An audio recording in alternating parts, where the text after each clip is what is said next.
Hola, Matt here with my second video of the weekend. Another storming hot weekend here in LA. LA, an appropriate city because I'm going to do X, one of the great punk bands, maybe my favorite punk band to ever emerge from the City of the Angels. I already did Black Flag. I was definitely in a Black Flag phase last year. X, though, is my first love in terms of Los Angeles punk bands. There was a lot of great punk coming out of LA and the South Bay in the last few years of the 70s and the early 80s. X were kind of leaders of what, like the Hollywood scene, if that, Whiskey A Go-Go kind of Hollywood set. Whereas, Black Flag were South Bay. They were not. Black Flag was hardcore, which X had been called hardcore, but they really weren't. Black Flag were not as welcome, in the Hollywood clubs by the club owners, because violence would follow them. And there was a lot of bands like that. It wasn't just Black Flag. Check out who Jack Grisham was. Anyways. Those will be future shows. So let's talk about X and no fancy box sets, no Japanese CDs today. I'm just going to be using their stuff from 80 through 87, which I consider to be the core X catalog. And I'm not even a big fan of those last two albums. So it's really the Ray Manzerek, first four albums that I'm a booster of. So let's begin with 1980s Los Angeles. This is a classic. This is not just a punk classic. This is a classic album. It's that great mixture of punk rock with this kind of literate noirish quality, this kind of Raymond Chandler meets Charles Bukowski kind of thing that John and Exene did so well. You got Billy Zoom's rockabilly licks. They were a great live band. They made great albums. Their lyrics read as, close to literature. They were a rather intelligent punk band, and I always thought that they needed greater acclaim. This is a 5-star classic. This is one of the great albums of 1980, which I think is a great year for albums. I cut for cut, this could be their best album. It's this or it's Wild Gift, but I give this the slight edge. Your phone's off the hook, but you're not. Johnny Hit and Run, Pauline. I can hear the songs in my head as I read the titles. Soul Kitchen is the Doors cover. Again, Ray Manzerek-produced with the first four albums. Plays a bit of keyboard on here, too. Nausea, Sugar Light, Los Angeles, which was a remake of an earlier 45. Sex and Dying and High. That's one of their greatest songs. The Unheard Music, which is a title of a great documentary on the band, and The World's a Mess, It's in Your Kiss. Those are all great songs. There's not a filler track on here. Get a copy with the lyrics. Bonus tracks, I'm Coming Over, which should be on the next album. Adult Books, the original single mix of that. Again, it would be re-recorded for Wild Gift.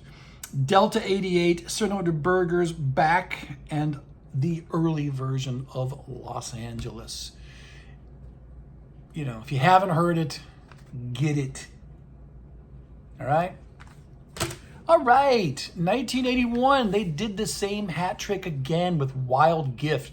1981, on the whole, was not as great a year for albums as 1980. A lot of the best albums, I think, of 1981 are just from bands who did a superior album in 1980. This is a good example, but this is still so good. It's another classic. I think Robert Christgau thinks this is their best album. It's very similar to Los Angeles, more of the same, but virtually equally as good.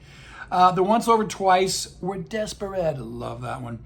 Adult Books, again, the remake. Universal Corner, I'm Coming Over. It's Who You Know, In This House That I Call Home. Some Other Time, White Girl, which was a remake of a 1980 45, probably better than the single version.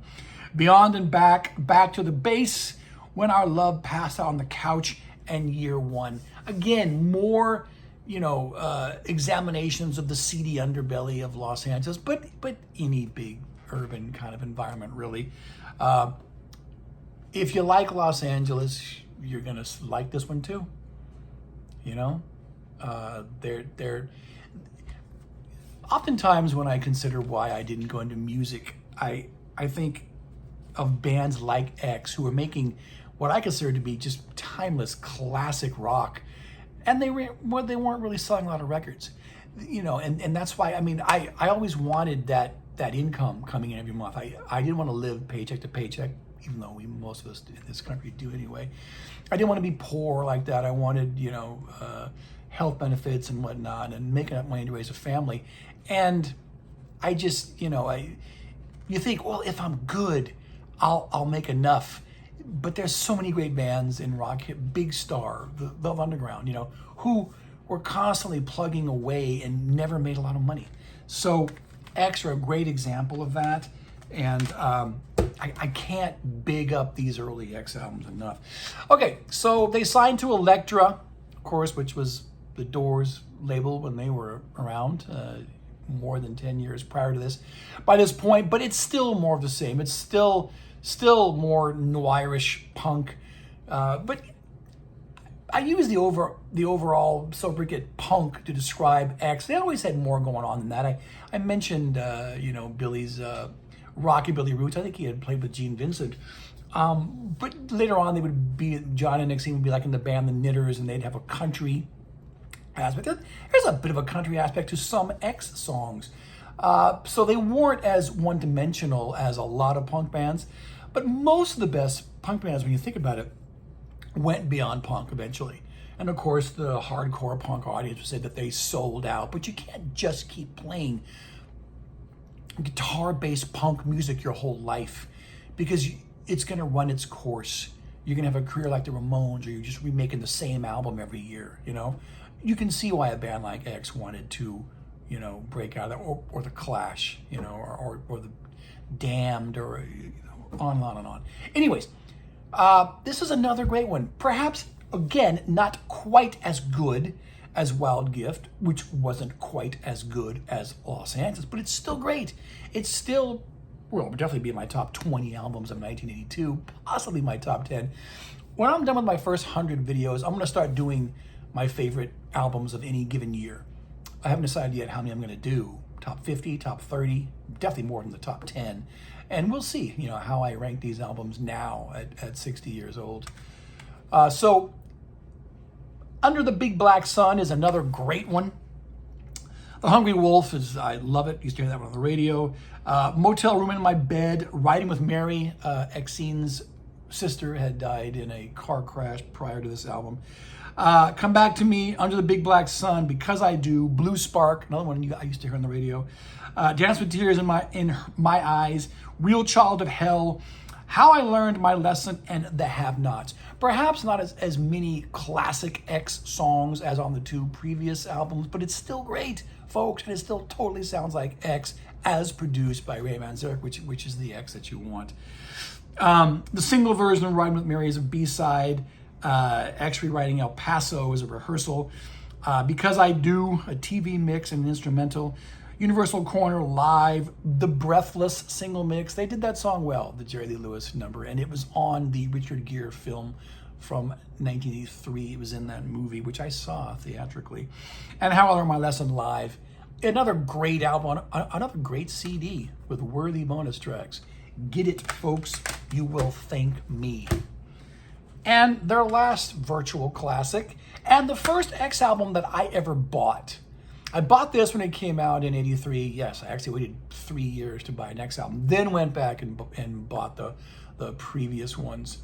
There's another really, really great one. I might like this one better than Under the Big Black Sun. Again, they seem to be getting more popular with each album. I heard these songs on the radio too, and I heard them on rock stations and not just like, in San Diego. I may have heard some of these songs on KGB, which is a rock station, and not just 91X, which was the post-punk new wave station. The New World, that's one of my favorite songs by X. We're having much more fun. True Love is great. Poor Girl, Make the Music Go Bang. They put Breathless on here, but I don't think it's the 45 mix. That was a bonus track on the previous CD. I Must Not Think Bad Thoughts is awesome. Devil Doll's great. Painting the Town Blue, Hot House, Drunk in My Past, I See Red, and then True Love Part 2, which is the one I used to hear on the radio, along with The New World. Okay, bonus tracks, there's a demo of Poor Girl, there's a demo of True Love Part 2, a demo of Devil Doll, and then a demo of I Must Not Think Bad Thoughts. So demos as your bonus tracks. The last great X album, the last one produced by Ray Manzerek. And did their albums go downhill because Ray Manzerek wasn't the producer? I'm going to say no, and I'll tell you why. Because we're going to talk about 1985's Ain't Love Grand right now. 2 years off. I think that they could have come up with a better clutch of songs than this. They were definitely, this is the one, they had slowly been going in a more commercial vein up until this point. The first two albums are virtually identical in their sound. Under the Big Black Sun had a slightly more, because they were on a major label by then, commercial aspect to it, but not too much. More so on the fourth album. This one is trying to be a standard rock album for the mid-'80s, an MTV kind of album. I really haven't played this album enough to be able to remember all these songs. Burning House of Love, that is a complete success. You did hear that on the radio. I saw the video on MTV. It's a great song. It should have, unfortunately, it did not break them. You know, it did not make them like a major. Had they had 3 or 4 other cuts on this album as good as that, this would be a solid X album. Love Shack, no, not the B-52's song. My Soul Cries Your Name, My Goodness, Around My Heart, What's Wrong With Me, Watch the Sun Go Down, I'll Stand Up For You, Little Honey, and Supercharged. I barely remember those songs. Now, I know that there are fans of this album. In fact, there are fans of See How We Are, too. I don't know if I really got a preference for which one of these is better. At least Billy Zoom is still on this album. You know, Manzerek is gone. They've got like a heavy metal producer on here. The sound is different, but even had they kept Manzerek, I don't think that would have made up for the lack of great songs this album seems to have. One song, you know, Burning House of Love, does not an album make. Bonus tracks, they do a good version of Wild Thing. You used to hear that on the radio. The long version of that is here. I Will Dare demo, My Goodness demo, and then the, oh, I forgot about that, All or Nothing. Wait a minute, that's the Small Faces tune. I thought that was on the album. I thought that All or Nothing was on the album, but it's not listed here as a track. Well, anyways, they do a decent version of it. Anyway, so Ain't Love Grand. I didn't even buy this album in the 80s until this CD came out in the 21st century. All right, 87. So again, 2 years later, they're an every other year kind of band now, and they still can't come up with a better clutch of songs than this.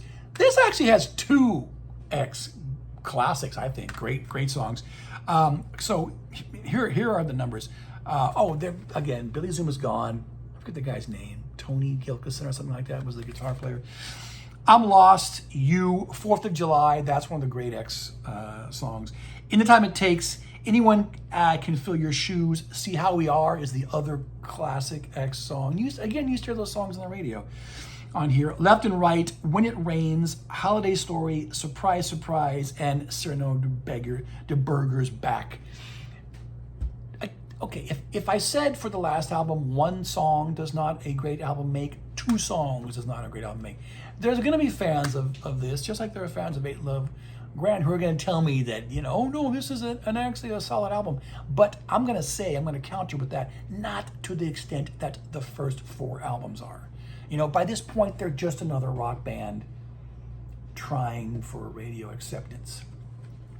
Okay, bonus tracks, Holiday Story demo, I'm Lost demo, Highway 61 Revisited, the Dylan tune, an outtake and a rough mix, In the Time It Takes demo, and See How We Are demo. After this, just to round out the 80s, they did that Live at the Whiskey A Go-Go album. It's not bad. I never bought it. I don't even have the CD. I remember a friend of mine really trying to big me up on that album at the time, saying how great it was. They needed to have released a live album when Billy Zoom was in the band. if you're going to look for a time when they should have released a live album, I'm going to claim 1984, a year that they didn't release an album. They were still coming off the strength of the 1983 album, and before they went downhill with Ain't Love Grand. That would have been a good time to release a killer live album.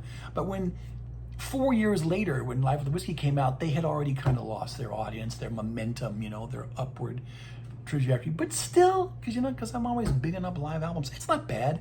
And it's the only live album at the time. I didn't follow X's career after that. I know Billy got back with the band for a short amount of time in the late 90s. I've never seen X Live. I don't think I've ever even seen any member of X Live. They played with one of those guys from the Blasters for a while, But anyways, I'm really trying to stress the importance of those first 4 X albums. And if I was going to make a nice lengthy X compilation, I would include some of the better tracks from those last 2 albums I just talked about. But the genius, the selling point of my show here are those first 4 Ray Manzerek-produced X albums. One of the great LA punk bands, that's a given. But I'm going to say one of the great punk bands, period. Certainly one of the great American punk bands. So anyways, haven't done a punk video since my Sex Pistols vid, which did not seem to impress you guys, since not that many people have watched it. But I'm going to keep doing punk, because punk is a major part of my DNA. All right, so Wilson signing off. Until next time. Until next weekend.